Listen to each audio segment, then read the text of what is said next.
Assalamualaikum warahmatullahi wabarakatuh. Selamat pagi saya ucapkan kepada dosen Ali Nur Rafiq selaku dosen mata kuliah Metodologi Studi Islam.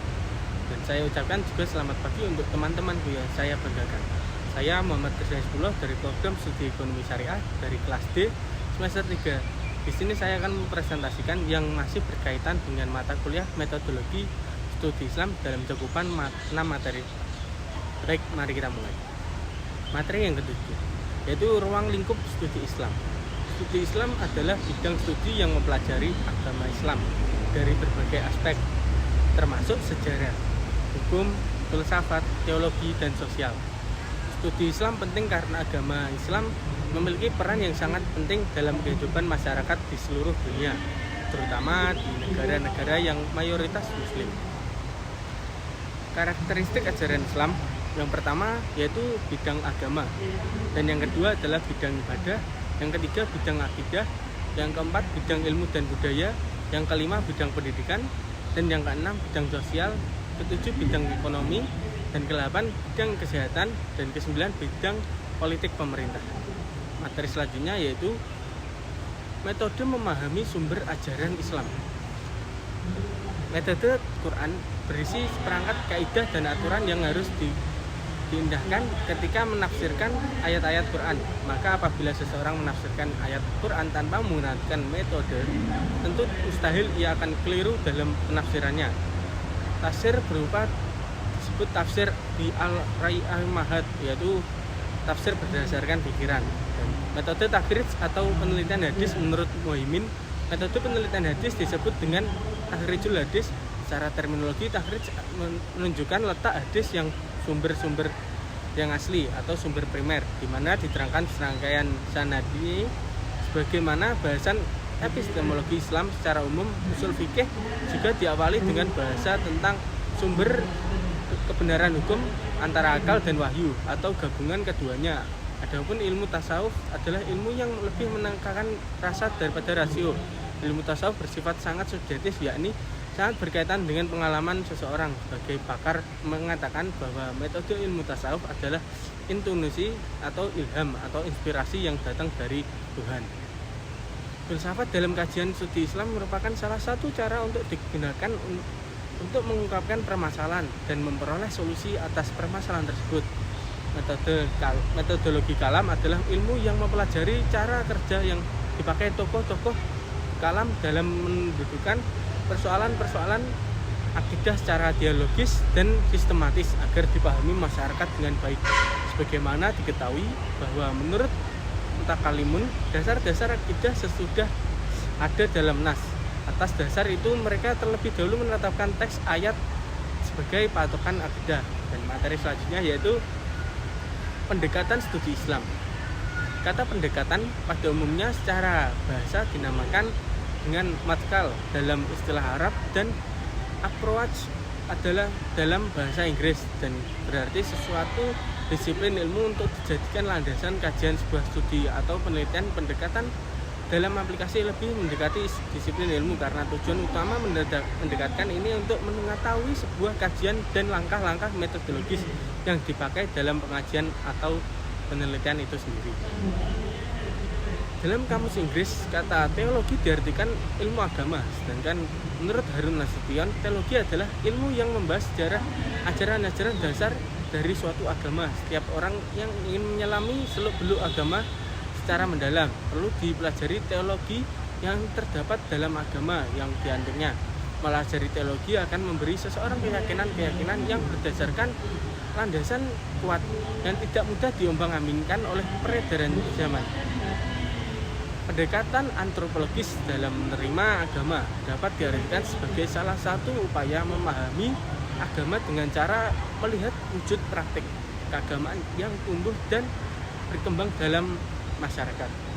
Melalui pendekatan ini, agama tampak akrab dan dekat dengan masalah-masalah yang dihadapi manusia dan berupaya menjelaskan dan memberikan jawabannya. Dengan kata lain, bahwa cara-cara yang digunakan pula untuk memahami antropologi dalam kaitan ini, sebagaimana dikatakan Dawam Raharjo, lebih mengutamakan pengamatan langsung, bahkan sifatnya partisipasif.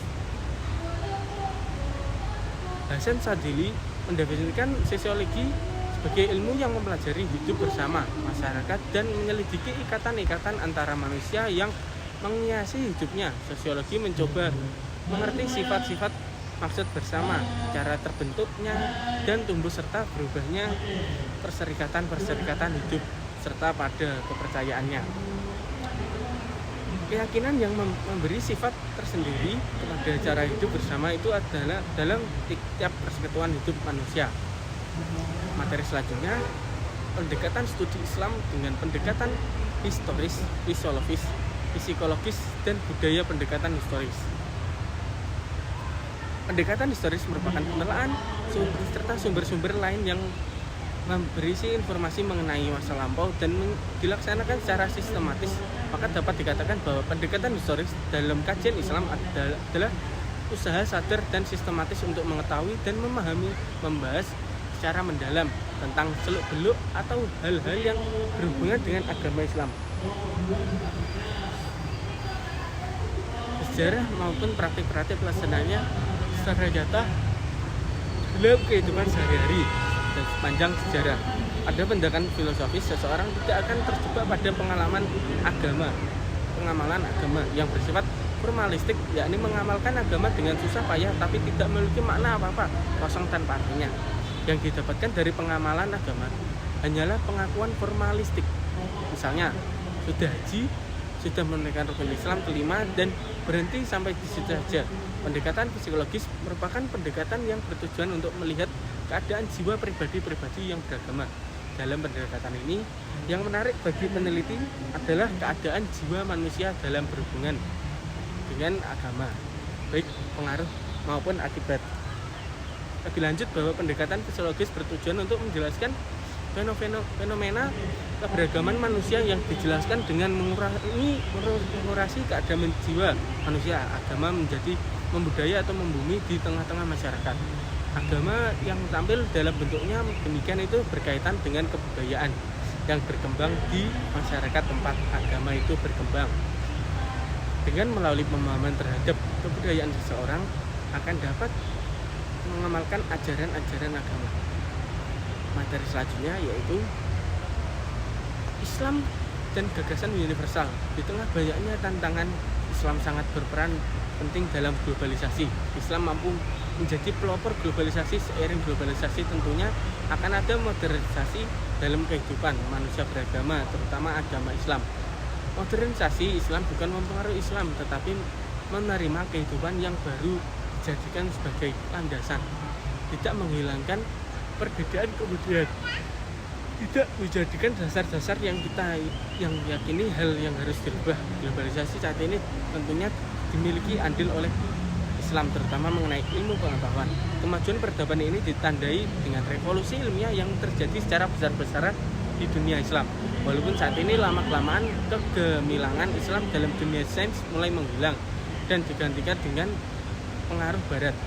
Dalam keadaan modernisasi dan globalisasi ini juga Islam sebagai agama fundamentalis akan tetap berdiri dengan dasar-dasar agamanya. Bahkan di tengah keberagaman yang semakin menonjol, Islam sebagai agama eksklusif dan inklusif dapat menjelaskan dan mengatur keberagaman-keberagaman tersebut. Materi selanjutnya yaitu dinamika Islam kontemporer. Postmodernisme Islam merupakan aliran yang muncul sebagai reaksi terhadap pemikiran Islam tradisional dan modern. Postmodernisme Islam menolak pemikiran Islam tradisional yang dianggap kaku dan tidak sesuai dengan perkembangan zaman. Postmodernisme Islam juga menolak pemikiran Islam modern yang dianggap terlalu dipengaruhi oleh Barat. Postmodernisme Islam berpendapat bahwa Islam adalah agama yang terbuka dan dinamis. Islam tidak dapat dipahami secara kaku dan literal. Islam harus dipahami secara kontekstual sesuai dengan perkembangan zaman kebutuhan masyarakat. Neomodernisme Islam merupakan aliran yang berusaha memadukan pemikiran Islam tradisional dan modern. Neomodernisme Islam berpendapat bahwa Islam adalah agama yang otentik dan universal. Islam dapat diadaptasi dengan perkembangan zaman tanpa kehilangan jati dirinya. Neomodernisme Islam menekankan pada pentingnya reinterpretasi terhadap teks-teks agama. Teks-teks keagamaan yang harus dipahami secara kontekstual sesuai dengan perkembangan zaman. Islam liberal merupakan aliran yang meyakini bahwa Islam tidak bertentangan dengan nilai-nilai modern dan demokrasi. Islam liberal berpendapat bahwa Islam adalah agama yang menjunjung tinggi nilai-nilai kemanusiaan seperti kebebasan, kesetaraan, dan persamaan hak Islam. Liberal menekankan pada pentingnya kebebasan beragama dan berekspresi. Islam liberal juga menekankan pada pentingnya peran perempuan dalam masyarakat. Islam kultural merupakan aliran yang menekankan pada aspek budaya dan tradisi Islam. Islam kultural berpendapat bahwa Islam tidak dapat dipisahkan dari budaya dan tradisi masyarakat Muslim. Islam kultural menekankan pentingnya melestarikan budaya dan tradisi Islam. Islam kultural juga menekankan pentingnya peran ulama dan kiai dalam menjaga kemurnian ajaran Islam. Islam struktural merupakan aliran menekankan pada aspek sosial. Politik Islam struktural berpendapat bahwa Islam adalah agama yang berkeadilan sosial. Islam merupakan mampu mewujudkan keadilan sosial bagi seluruh umat umat manusia. Islam struktural menekankan pentingnya perjuangan melawan ketimpangan sosial dan penindasan. Islam struktural juga menekankan pentingnya peran umat Islam dalam pembangunan masyarakat. Post tradisionalisme Islam merupakan aliran yang berusaha memadukan pemikiran Islam tradisional dan modern dengan pendekatan filsafat. Post-tradisionalisme Islam berpendapat bahwa Islam adalah agama yang otentik dan universal. Islam dapat diadaptasi dengan perkembangan zaman tanpa kehilangan jati dirinya. Post-tradisionalisme Islam menekankan pada pentingnya reinterpretasi terhadap teks-teks keagamaan dengan pendekatan filsafat. Teks-teks keagamaan harus dipahami secara kontekstual sesuai dengan perkembangan zaman dan kebutuhan masyarakat.